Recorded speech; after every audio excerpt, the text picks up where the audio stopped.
বেগম জিয়া আমাদেরকে বলেছেন অনেক সময় যে দেখেন হুজুর, আমরা ইসলাম প্রতিষ্ঠার রাজনীতি আমরা করি না, তবে আমাদের পরিষ্কার অবস্থান হলো এই যে আপনারা যদি ইসলাম প্রতিষ্ঠা করবার জন্য দেশে রাজনৈতিকভাবে সামনে অগ্রসর হয়ে যেতে পারেন, আমাদের বিএনপির পক্ষ থেকে সহযোগিতা পাবেন, বিরোধিতা পাবেন না। এই যে আজকে হাবিবুন নবী খান সোহেল ভাই যে কথাটা বললেন, অনেকেই বিএনপি এবং আওয়ামী লীগকে এক পাল্লায় পরিমাপ করে, আমি মনে করি এটা অনেক বড় অবিচার। আওয়ামী লীগ ইসলামিক রাজনৈতিক সংগঠন নয়, বিএনপিও ইসলামিক রাজনৈতিক সংগঠন নয়, তবে এই দুটির মধ্যে ঐতিহাসিক অনেক ব্যবধান রয়েছে। সেই ব্যবধানটার কথা আমি আরেকটা উদ্ধৃতি দিয়ে একটু স্মরণ করিয়ে দিতে চাই। বাংলাদেশ জাতীয়তাবাদী দলের একজন মরহুম নেতা, সাবেক মন্ত্রী চৌধুরী কামাল ইবনে ইউসুফ, আপনাদের অনেকের নাম মনে থাকার কথা, তার একটা উদ্ধৃতি, তিনি একদিন এক প্রসঙ্গে বলেছিলেন, একটা কথা বলতে গিয়ে বিএনপির প্রতি তার নিজের যে অধিকার, সে অধিকার সাব্যস্ত করতে গিয়ে বলেছিলেন যে বেটা, আমি 200 বছর ধরে বিএনপি করি। কি বলেছেন? 200 বছর ধরে আমরা বিএনপি করি। আপনাদের অনেকের মনে প্রশ্ন জাগতে পারে, বিএনপি তো প্রতিষ্ঠিতই হলো স্বাধীনতার বেশ পরে, শহীদ জিয়াউর রহমানের হাত ধরে, আর চৌধুরী কামাল ইবনে ইউসুফের বয়স কত? 60-70 বছর। তো বিএনপিও তো 50 বছর আগে জন্ম নেয় নাই, চৌধুরী কামাল ইবনে ইউসুফের বয়সও 50 বছর নয়। তো ওই বেটা কিভাবে 200 বছর ধরে বিএনপি করে? আপনাকে বিএনপির ঐতিহাসিক রাজনৈতিক ধারাটাকে আপনাদের অবশ্যই ধারণ করতে হবে। চৌধুরী কামাল ইবনে ইউসুফের এই বক্তব্যের মূল কথা ছিল এই, যদি আমরা আমাদের এই জনপদের অতীত রাজনীতির ইতিহাস পর্যালোচনা করি, তাহলে সবসময় আমরা এদেশে দুটি ধারা লক্ষ্য করতে পাই। সেই অবিভক্ত ব্রিটিশ আমল থেকে যখন ঢাকা বিশ্ববিদ্যালয় প্রতিষ্ঠার ঘোষণা এসেছিল, যখন ঢাকাকে কেন্দ্র করে পূর্ববঙ্গের উত্থানের ঘোষণা এসেছিল, যখন মুসলিম জাতিসত্তা প্রতিষ্ঠার ঘোষণা এসেছিল, তখন এই বঙ্গ অঞ্চল থেকে কিছু মানুষ তারা ঢাকা বিশ্ববিদ্যালয় প্রতিষ্ঠার বিরোধিতা করেছিল। তারা ঢাকাকে কেন্দ্র করে পূর্ববঙ্গের উত্থানকে ঠেকিয়ে দিতে চেয়েছিল, যারা মুসলিম জাতিসত্তার বিরোধী ছিল।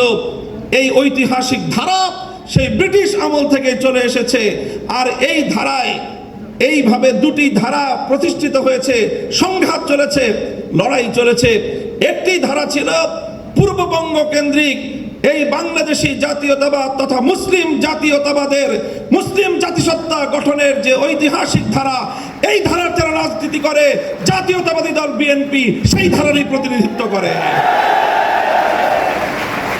কাজে বিএনপিকে যেমন এই কথাটা মনে রাখতে হবে, যারা বিএনপির সমালোচনা করে তাদেরকে ওই কথাটা মনে রাখতে হবে। বিএনপি এবং আওয়ামী লীগ কেউই ইসলামী রাজনীতি করে না, বরং তাদের রাজনৈতিক ভিন্ন দর্শন রয়েছে। ঠিক যেমনি ভাবে আবু জাহাল আর আবু তালেব কেউই কিন্তু ইসলামের পথের অনুসারী ছিলেন না, কিন্তু কেউ যদি আবু তালেব আর আবু জাহালকে এক পাল্লায় মাপে, তার চেয়ে বড় জালিম আর কেউ হতে পারে না।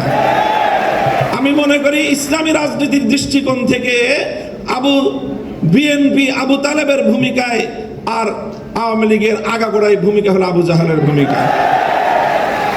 কাজেই এই জন্য বিএনপিকে কথা মনে রাখতে হবে, বিএনপির আগামী নেতৃত্বকে কথা মনে রাখতে হবে। প্রিয় দিনী ভাইয়েরা, প্রিয় জাতীয়তাবাদী ছাত্র দলের আমার সংগ্রামী সাথী ও বন্ধুগণ, আমাদের এখানে অনেকেই আমার কথা স্মৃতিচারণ করেছেন। এখানে উপবিষ্ট অধিকাংশ অতিথিদের সাথে আমার ব্যক্তিগত ঘনিষ্ঠতা হলো থানার গারদে, জেলখানার অন্ধকার প্রকোষ্ঠে সেই সময়ের দিনগুলোতে যাদের সঙ্গে অন্তরঙ্গতা সৃষ্টি হয়েছে, সেই ভালোবাসা এবং সেই হৃদ্যতা একটু ভিন্নতা হয়, সেই হৃদ্যতার মধ্যে গভীরতা বেশি থাকে।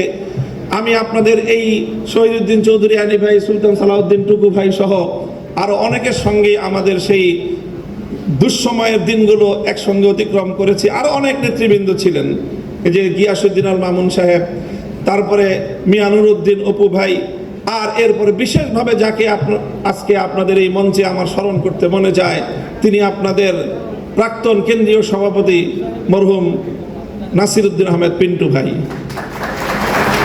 আমার জন্মস্থান আমাদের লালবাগের যিনি নেতা, যাকে নির্মমভাবে মৃত্যুর দিকে শুধু ঠেলে দেওয়া হয়েছে বলবো না, বরং যাকে পরিকল্পিতভাবে হত্যা করা হয়েছে।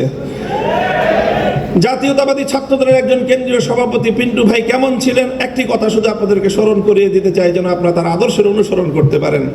আমি একদিন গারদ থেকে 2013 সালের জেলখানার ইতিহাস বলছি। আমি 2013 সালে আমি যখন জেলে, পিন্টু ভাইও তখন জেলে, একই জেলে ছিলাম আমরা, কাশিমপুর হাই সিকিউরিটি কেন্দ্রীয় কারাগারে।